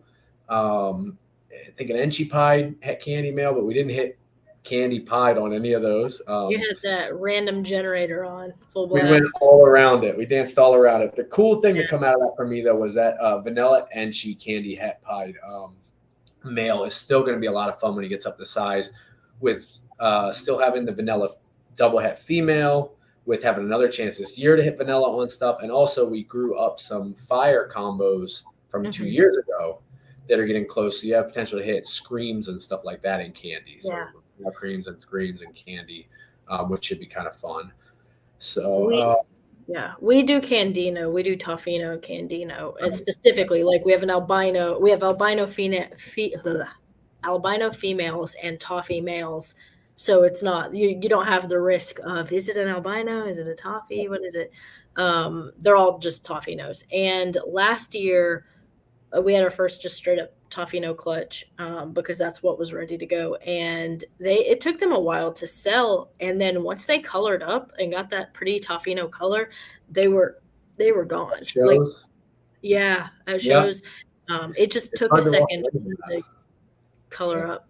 That's a part of what got me, is just the purples and stuff that come through so much faster, especially in the pure candy stuff than they do the lavenders and stuff like that. And so where I'm at with that project though, when we talk about metrics and returns and stuff like that, it's very hard for me to justify investing further in it right now in the same way I do in like my DG and my Krypton and Clown stuff.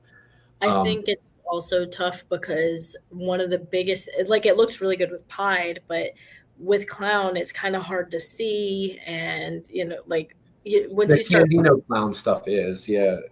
Candy Clown, there's not been a ton of it done yet, surprisingly. And so I do have some pairings for that. And if most of the candy stuff I'll do going forward will be towards Candy Clown. But I'm working high contrast. So I see your point, but I'm working high contrast stuff in it as well. Well, there you go. So we have a chance to hit, it's a long odds, but there's a chance at like a Candy Batman this year. That's really cool. That should be kind of fun. Again, it's super long odds. It's a double het pairing, but so what I'm doing, I have a good base and we're not really moving away from much of it as far as like turning around and selling it off, because most of those animals have already paid for our first clutches were all like candy pie clutches. They've paid for themselves already. I owe that project. That project owes me nothing at this point. And I'm sitting on a good base of things that I started that I think are cool combos that I'm going to see through. I'm just not really running out and adding new stuff to it at this time. Like I'm not going out and buying more female. I've got a bunch of females in the project already. So glad somebody asked though. I've got very little candy pied stuff left right now, but I got 2 clutches coming. We got to also have a pied het candy female bred to the candy pied male coming soon too. And it's just a matter of also adapting as prices drop on a project. I just got to face it and adjust and put my prices up competitively. And like I said, the project owes me nothing at this point. So anything I still make on it is still revenue. Yeah. All week. I'm falling behind in the comments again because you guys got me started on candy.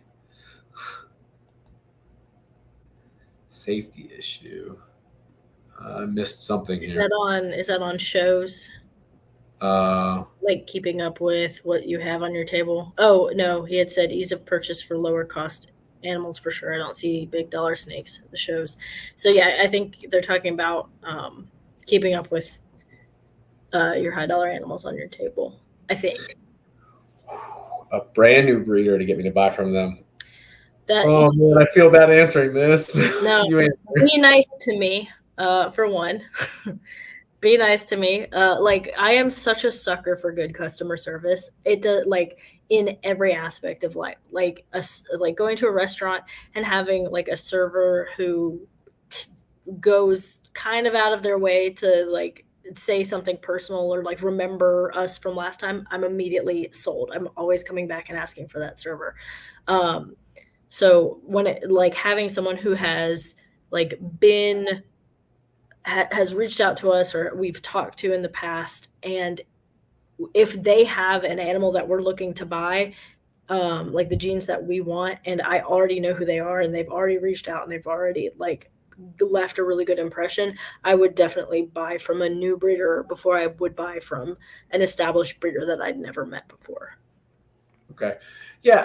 If a brand new breeder had the right genes, I would certainly look, but I would say customer service is going to be the only thing as a brand new breeder you can really try to compete on. I think I don't know what else they can do besides really try to wow me with make me feel as comfortable as possible, because I tend to be a repeat buyer. Like I've bought from the last 3 or 4 times I've bought something, it's all been from the same 2 to 3 breeders.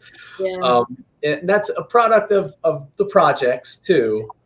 That the projects they happen to be developing things in the projects that I'm in, so it makes sense. But then also it's that comfort level, man, of knowing like that I'm not bringing something in that there's no guarantee if it's a big breeder or not that there's not biosecurity issues to be concerned about. You still have to quarantine and stuff, but man, knowing that I've bought a few times from them and brought something in comfortably with no issues is a big deal.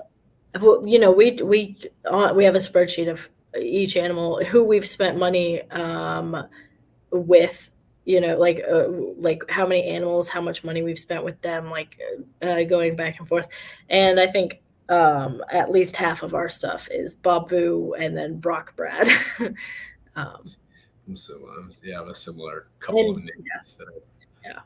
But yeah, I mean that's I wouldn't be opposed to it. It's just going to involve you're going to have to deal with me asking as many questions as like a new purchaser. I'm going to be wanting pictures and knowing who you got the parents from. And I'm definitely going to social media stalk you. So get out there early and fast with posting every picture of every snake in your collection. So I can look through and go, okay, this person really has what they say they have. That's all I can say is start build that trust. Candino stuff this year. They make super pretty babies. Candy G stripes. The candy G stripe is cool. If I went that route, I would add it to. I have a bunch of G stripe clown stuff. I would add it in with G stripe clown as a third. What do you think about that? I mean, what are you guys looking at as far as triples? I know you guys are having the sunset, and so that project is so early that you can work singles still and make all kinds of cool combos. You can work double recessive stuff and still really blow people's minds. But what do you guys think in terms of, are you working anything that's towards a level of like triples and stuff like that, or at least planning for it on the horizon? We're really not that into any triple recessives. I know a lot of people are really interested in triple recessives. We're kind of on like double recessives and recessives with really nice like incomplete dominance. I don't say codom, I say incodom now because it's so I think that some of the genes that we're working with, like Sunset, one of the ones that we are that is like the only triple recessive that we're working on, and that is a Sunset Ultramel Pied. We've thought about the Sunset Clown Ultramel as well, but that's really it when it comes to our triple recessives, because we're still focusing on those double recessives within Sunset. We really haven't moved towards triple yet.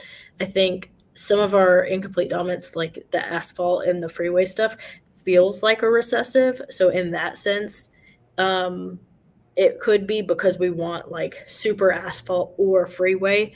And that kind of works in the same, where you need one of each gene or that same gene twice to make a visual, quote unquote. So some of them feel like a little bit of triple recessive, but really we're still working on stuff like Sunset Freeway, or Sunset Super Asphalt, not so much Sunset Ultramel Super Asphalt. So we're not really in the triple. Really cool. So what do you think? So that's interesting. I know you guys are working Sunset. I have my eyes loosely on Sunset. I'm again not adding a lot of stuff right now. I've got a lot going on this year, but Sunset would be one of the next things I'm interested in. But I'm working so many dark genes, I wonder about that. So, and admittedly, I haven't followed what incomplete dominance and dominance you guys are trying to add to Sunset. Are you guys looking at dark genes as a you want to go with it? Interesting. Big ones, so mahogany, Nyala, spot nose, obviously cinnamon. We've already got that in there. We've got red stripe in there. Mojave, stuff like that. And then like chocolate and lace are some other ones. So we have all of those darker genes that we either already have het Sunset stuff, or we're going to have it this year. Awesome. Except, so we have some, chocolate. We have chocolate NC double het Sunset DG. So like we've got chocolate there. We've got a lot of red stripe, stuff like that. Sunset DG, you said, huh? Yes, we did a collaboration with Troy from Balls and Strikes last year, where we paired his chocolate NC pastel Desert Ghost female to our Sunset male. And we are planning on getting those DG girls tested just to make sure that, and male, just to make sure that if they're paired together, they are going to give us DG visuals. I'm not worried about it. Yeah. Sorry? I said, I don't even want to go down that rabbit hole. Yeah, I think the thing is like, what would have changed if we hadn't known that information? Like, it's got to be so rare that all three genes or both genes don't end up in the offspring already, that I see it as kind of a non-issue. DG is not a new gene. It's gone 10 years, maybe more now, unnoticed. That there were visual to visual pairings that might not make DGs and stuff like that. So that's kind of my only stance on it right now. Yeah. I think to adjust yet. I think it's nice to know to go ahead and test your stuff just to make sure, but I think it's a non-issue. I'm not really worried about it. This question here was for you. Yeah. So I'm not anti candy or toffee at all. I really, like I said, we have We have both albino and toffee. So we don't do as much just straight toffee or candy. It's mixed with albino because I liked albino first. I love it. I'm adding, but it's more simple combos that we're looking at, like leopard toffee, little things like that. Because I think they're fun. Like, I think they're striking pets. A lot of people really like that. I'm trying to think, are there genes that like pop back up later where people are like, oh man, I was sleeping on this gene? Stripe and hypo, I think, were examples Yeah. of genes that people talked about being dead for a while, and they've And they're really making the comeback. I think so. I don't go back that far in the hobby to say that for sure, but I know that I've heard that around. Like, oh, well, look at G Stripe. Everybody thought that was dead. And then G Stripe clown starts to really circle and surface. And there's also people talk about like the Justin impacts, right? The right person puts it on social media, which I saw somebody make a comment about Ozzy and candy in here, which is true. Ozzy is still working the candy stuff. The right person starts to kind of push it again, or the right combo comes out that re-excites everybody, and then we'll rush to it again. So things catch. Would you agree with that? Like things kind of catch, like we do. We catch fire, or like they kind of catch on. We were talking about last time we went to Canova, or not last time, the time we went to Canova. He had like posted something like a day after we left there, and we were like, oh sweet, we've already got that. When the surge comes to like start buying those animals in 2 days, when everyone starts wanting to buy these, we'll already have something for sale. It's just awesome. Just being silly. Like was that Spot Nose? Was that Spot Nose with the sunset stuff? Yes, that was a really nice combo. We were so excited when he posted it. But we don't have any trouble selling our sunset stuff. No, I'm sure. But I still think we had like a pair of maybe double heads, or maybe it was just like a male double head ultra male sunset that sold like right after he posted that. So that was pretty cool. You guys are killing it with sunset. I agree. I'm getting excited about all the sunset stuff I see, and Brandon too. I almost did pick up a sunset. I was very, very close at one point to getting a male sunset from Brandon.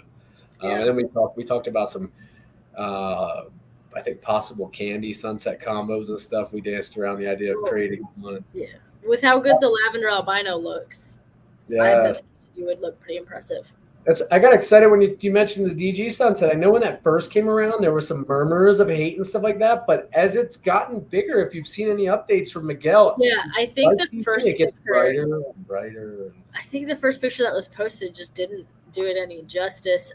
We did feel a little bit of like, oh crap, is this so bad? But we've got that chocolate. We've got chocolate and enchi in it, and enchi looks so good in sunset.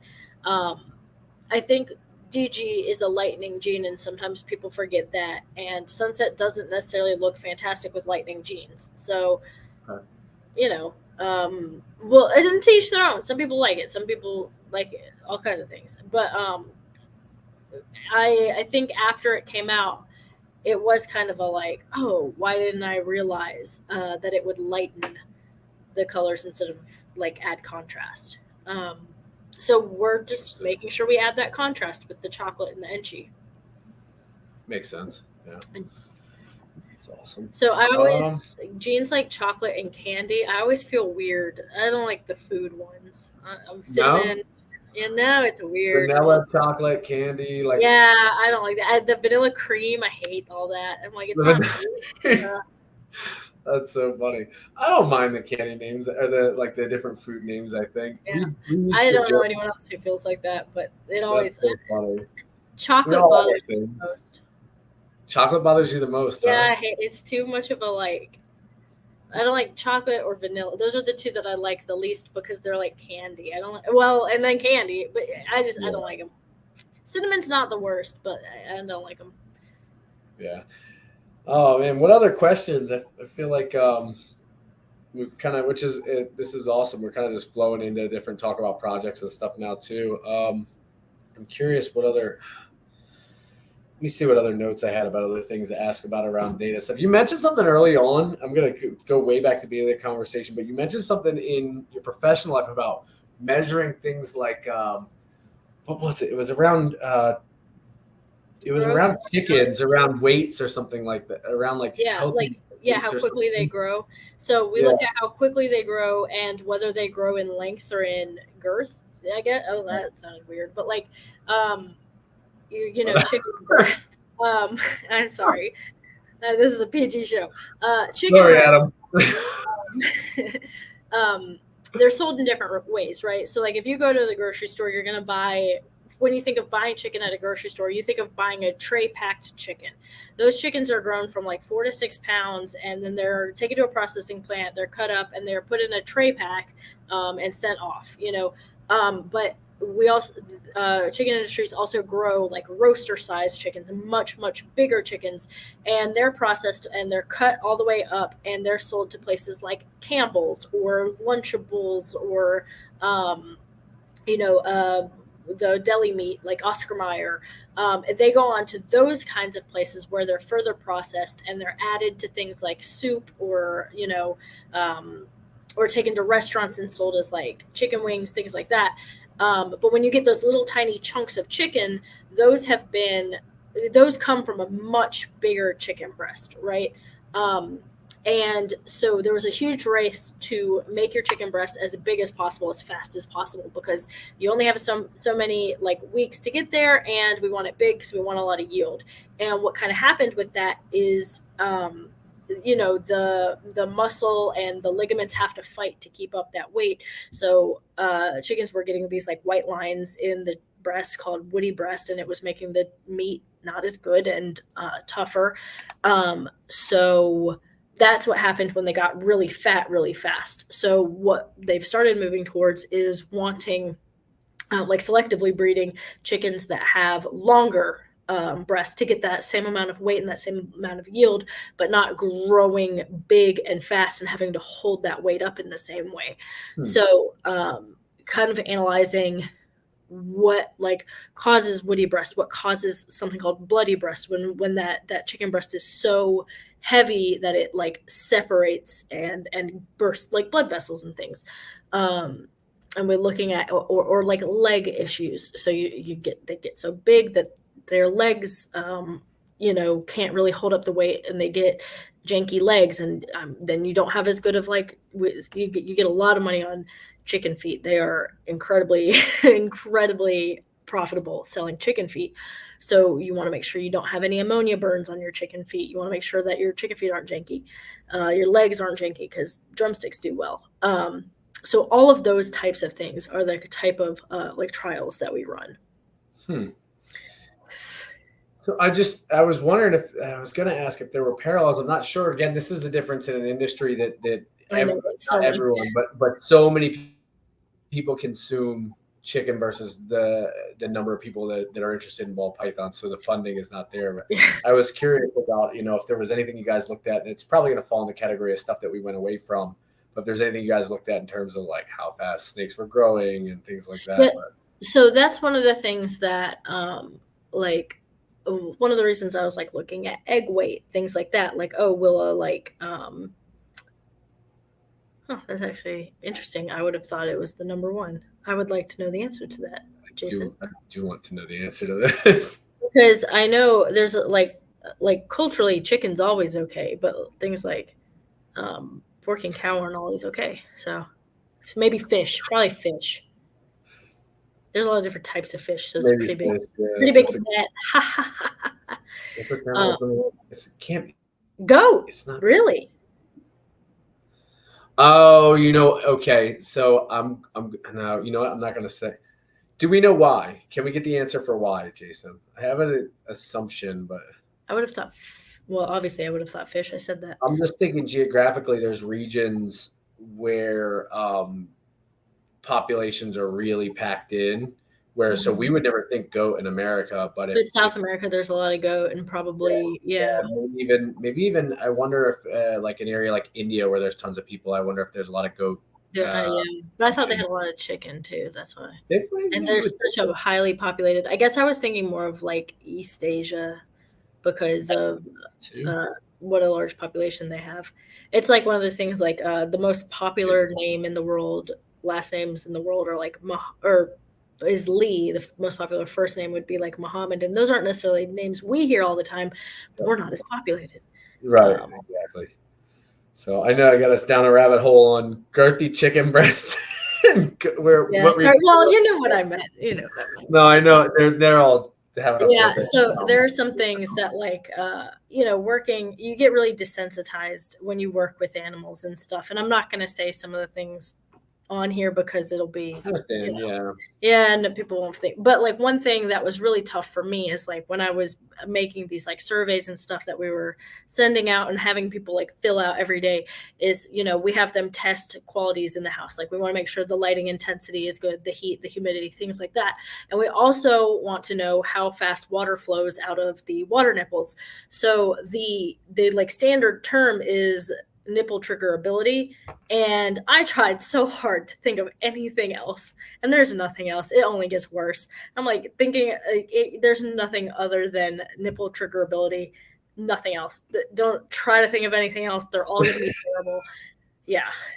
This is around the water nipples you're saying for the chickens? Yeah, so you want to know like how easy it is to like trigger water flow. So you might say sensitivity. Don't add that. Doesn't get better. Yeah, you're right. It gets worse. It only gets worse.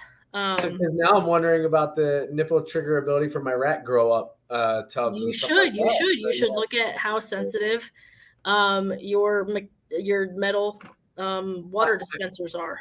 I actually think this would help me though to understand, because I might clean less, because I have a feeling that they're the ones that I have are actually too easily triggered, and that they're spilling all kinds of excess water and wetting the bedding on that end. That's a huge thing, is you look at like are we wasting water, or if the like water litter gets really wet, that's what leads to like ammonia burns on the feet. So you don't want too strong of a triggerability, because you lead to like wet floors, things like that, and it gets worse and worse. There were all kinds of things, because you get really desensitized to things. You also test body parts of the chickens, and you say like you weigh their reproductive organs, and you just get really used to just in a professional setting, in a meeting, like saying these things. Nobody laughs, and then you go home and you bring something up, and somebody's like, don't say that. Don't say that.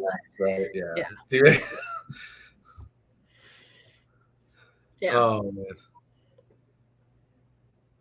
Yeah, sorry, this is a raunchy show. Guys, come on, let's keep it together here. I'm glad. It's a good thing Adam went to bed. Yeah, sorry, Adam. Well, okay. Oh, I'm glad this is at least interesting. And we found a way back on the rodents, which apparently is like the most exciting thing we talked about, because every time we've talked about rodents, the viewers have gone up and more comments have poured in. Yeah. The only thing I think you got them to comment on more was, I think, goat. It went nuts over goat. Yeah. So, have you do you eat goat? Do you like goat?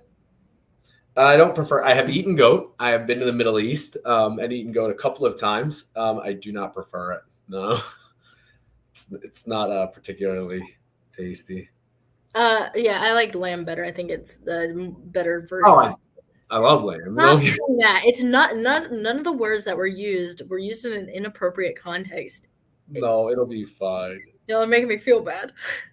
No. But I mean, we talk about it with like snakes. Like nobody feels like uncomfortable talking about like hemipenes or popping snakes, but that's the same thing, I feel a certain way about this, and the only reason I say that is not normally, not in the snake community, but this is what I mean.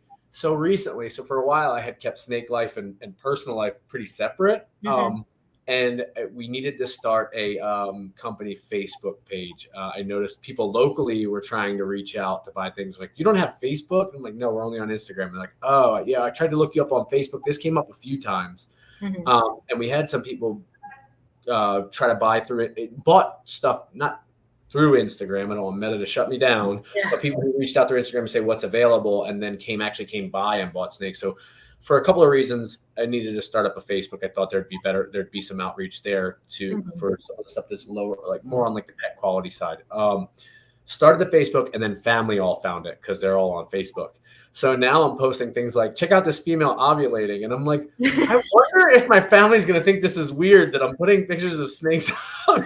No, because we're so desensitized to it. Well, I didn't think it was that bad until I was pregnant. And Steven was like, ha, ha, ha. Are you like gravid? And I'm like, I hate that. I don't like that at all. So yeah, you're right. Well, like there's a lot too. I'm like posting like, and like, my wife, her name is Stephanie. We were cracking up earlier because the candy pied and the pied head candy female, like I opened the tub. I'm like, yes, they were locked, and he had like bedding and everything like stuck in between them. He must have caught her like on the run or something.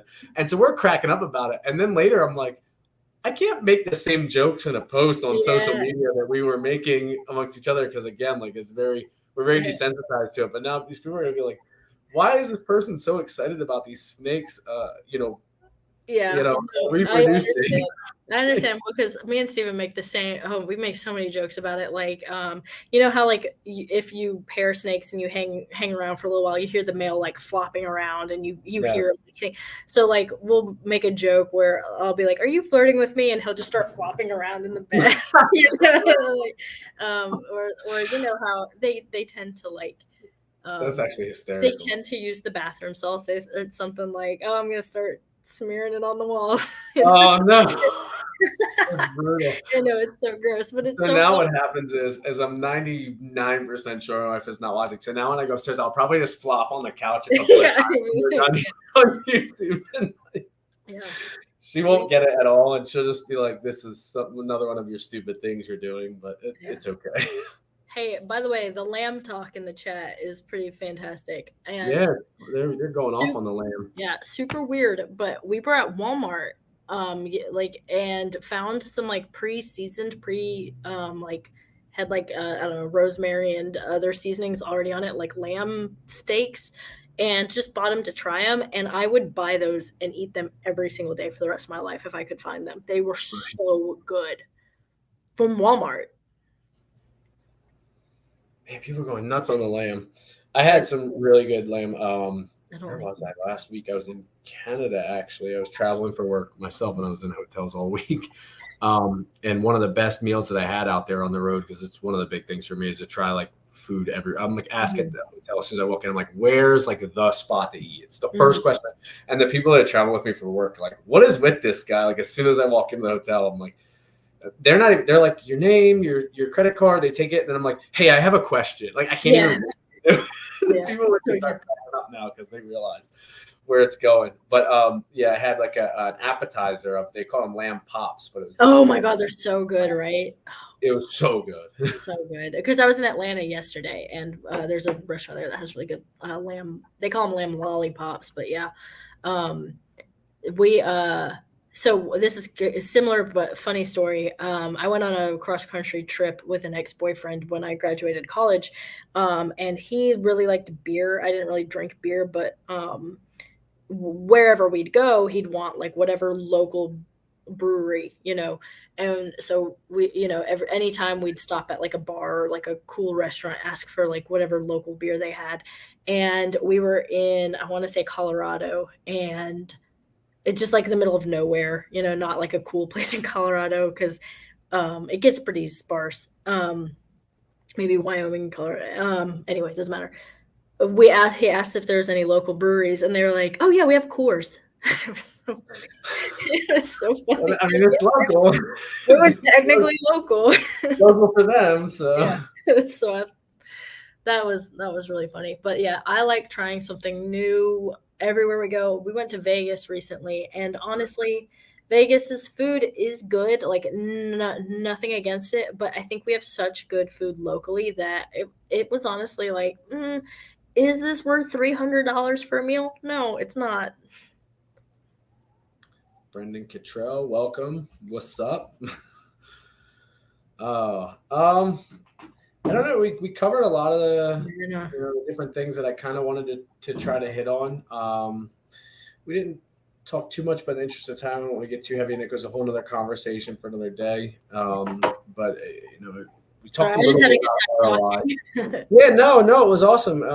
I had a lot of fun. I think we went on a couple of random tangents I never expected to talk about, but I think it was cool, and people in the chat seemed to agree that it was interesting and some insight into chickens and goats and things that we never would have expected. But like I said at the beginning, I hope somebody took something from the difference. Steven lobbed up some really good questions. I'm pretty excited about that. I hope somebody took something from it that could help, whether it's a new breeder that we talked a little bit about, right? Establishing your reputation and trust and how to get a sale as a new breeder.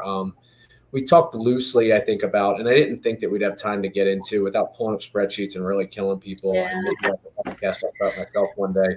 We didn't get heavy into like how to make decisions and stuff for your business, but hopefully, like I said, we got people thinking about it and kind of the biggest takeaway I would say, and I'll ask you for your take too here in a sec, is just having that. We talked a lot around it. We never really specifically called it out, but intentionality, right? Versus getting caught up in shiny things. And we're not the first people to talk about this on a podcast at all, but I think that's because it's sound advice, and we're all prone, no matter how long we've been in it, to get caught up in different things. Even like I said, part of why I wanted to talk about decision making for businesses, I was really inspired. We stopped at Mutation Creation last week when I was traveling. Yeah, he is getting to a point in his projects where it makes sense for him that he's chasing down a lot of other things now. He's going into like isopods and substrate for the isopods, and he's starting to get a lot of different things. And I think that he's had success in a couple businesses. He did something else before snakes. I think it was some kind of a tech or video camera or something, or security business or something before we got in the snake thing. But I think he did some memorabilia or something too at one point. I don't want to speak for him, but he's at a point where I think a lot of his projects are advanced, and there's not necessarily like the stuff that we can go after. I can add a female that'll get me a great return that adds to my projects. He's kind of probably potentially hitting a wall to a degree in some of those projects on where he has to make it himself. I mean, where, he's not around. There's no one else who has it. Yeah, horizontally that way, right? Yeah. So he's looking called vertical integration, right? You're starting to control your own food supply for your snakes. So he's starting to look at things like that, and then even just diversifying completely. So I just thought, I see a lot of people get caught up in that are still small, and there's a lot of more focus they can be putting on their projects. And then it's nothing against guys who do cocoa and stuff too. There's maybe really sound reasoning for why. I'm not speaking on anybody specific's business, but I see people start to chase down like cocoa and tanks and things like that too. So just, that might make sense for you, but just all these things should require some thought. It's taking resource that could go into something else. So, that's really all I wanted to hit on. Yeah, we've talked about the diversification of species as well. We kind of talked, Stephen has like an eye for the red-eyed crocodile skink, and it'd be like, what if we just had a couple? And I'm like, that's a whole nother thing, I'd be more interested in something small, like maybe betta fish or poison dart frogs, but those also get fed every single day. So, it's kind of tough deciding if there is a species we would want to diversify to. I think we would have to sit on that species for at least a year before we decided to breed it.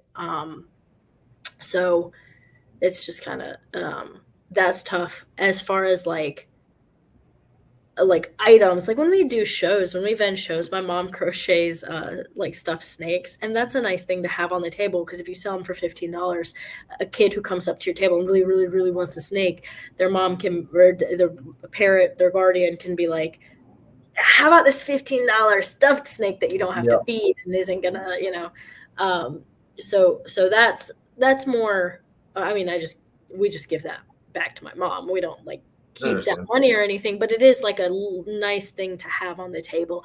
It's like a bit of a conversation starter, and they're fun. They're neat. That's what I was thinking. It probably does attract a certain amount of traffic and conversation, and it makes it look like, there's activity going on at the table and stuff too. So there's probably a lot of reason around that. That makes sense. I didn't even think too much about species as another way of diversifying in that, and that's just because simply, we had made a plan from the beginning kind of not to, and we really pinned ourselves down to that by putting it right in the name that they're royal pythons instead of reptile. We could have gone reptiles. We did snakes, but you could always change that. Did you put up the question that Brendan had asked about? I want to go back to that. Okay. Go ahead. Oh, no. I just No. saw that it was a question. I think, yeah, recessives are definitely important to have. But if you mean like double, triple recessives, I do think it's important to start working on at least maybe like one or two just to stay relevant. But it's kind of there. I think unless you're just doing like hobbying, doing it for fun, if you just want to make a couple bells, then no, you don't need to get into recessives. But if you want to further a project and you want to make something that maybe nobody's seen before or that is really, really cool, you're going to want at least like one or two recessives, like clown or pied or sunset. I agree. I think it's a sustainable, like a long-term as a business. You kind of have to do recessives at this point. I don't want to knock anybody's model. If there's somebody out there who's doing like a bunch of pet level like combo stuff and doing shows and stuff, my fear is that would be such a grind. You have to do so much. It is. You have to have so many animals. Amount of money. You have to have so many animals on hand, which is so much time feeding and stuff like that. That's going to be very daunting to have. I don't think you I mean, Mike Wilbanks. I was say Dynasty and Wilbanks, they still have recessives. With their success there, you can, but you got to look at the level of volume that they're doing to run a business at that.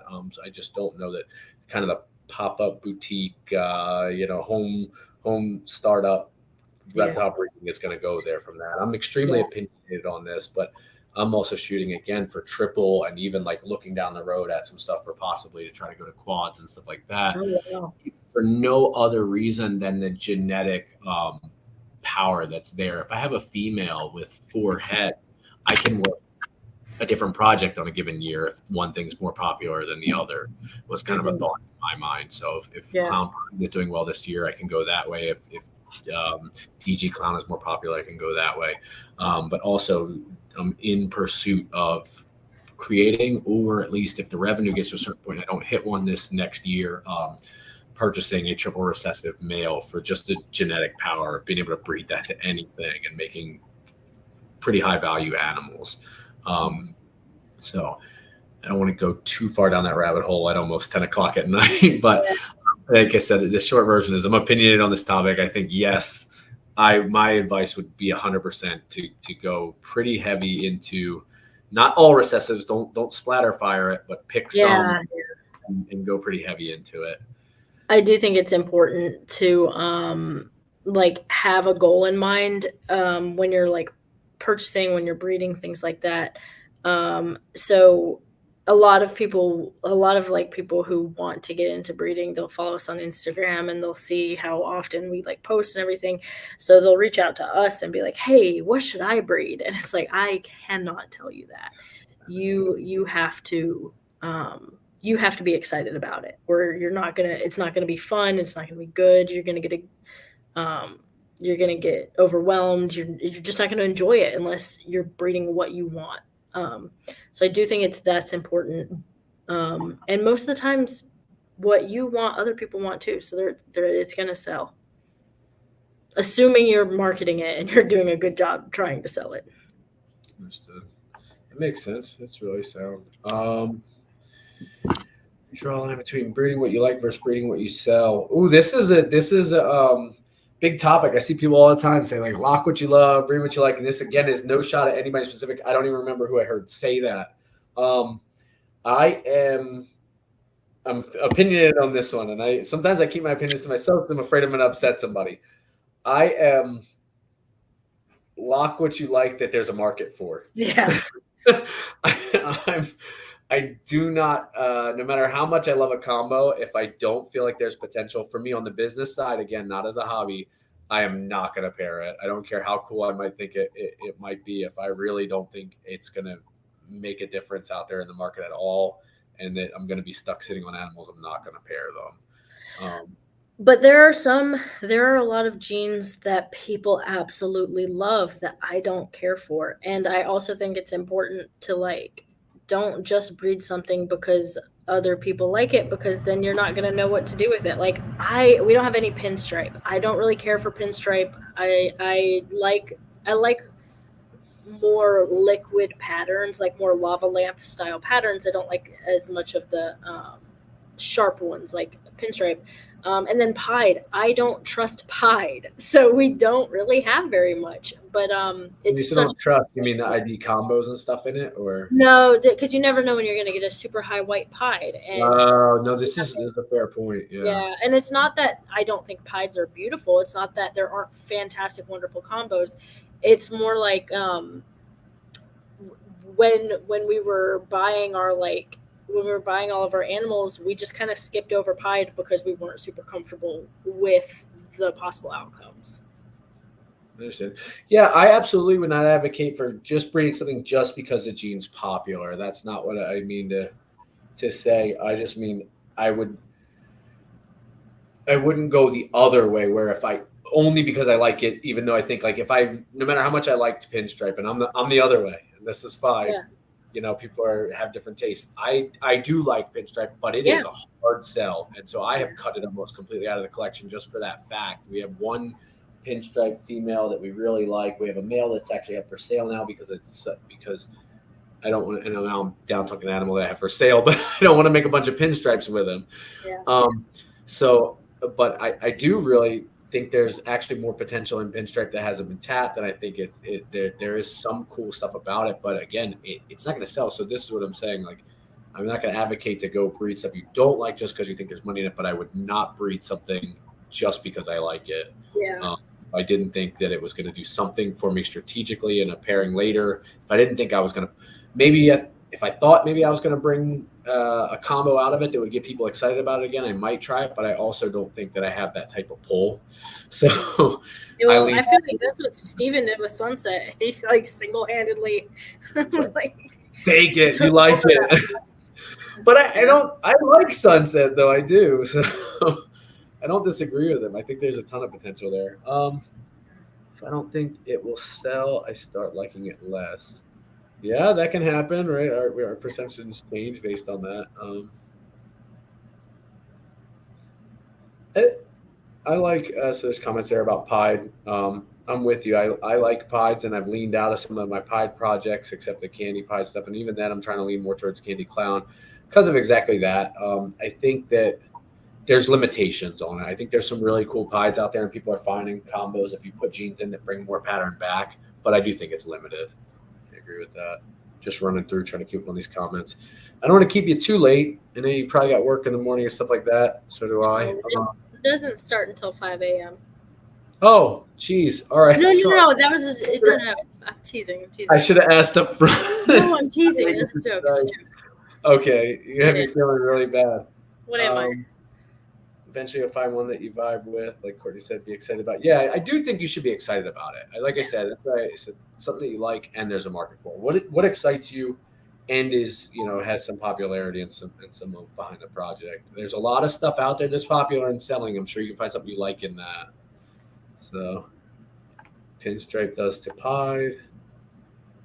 Love Adam created a sin pin Pied. Yeah, pinstripe is nice and Pied. It's true. Inchy Pieds. Yep, high white. Okay. I can't thank you enough for joining me tonight. Got all kinds of really cool insight around the goal, around data, and then some other bonus facts on chickens and nipple trigger. What was it? Triggerability. Don't mix up the first two sounds. Be careful.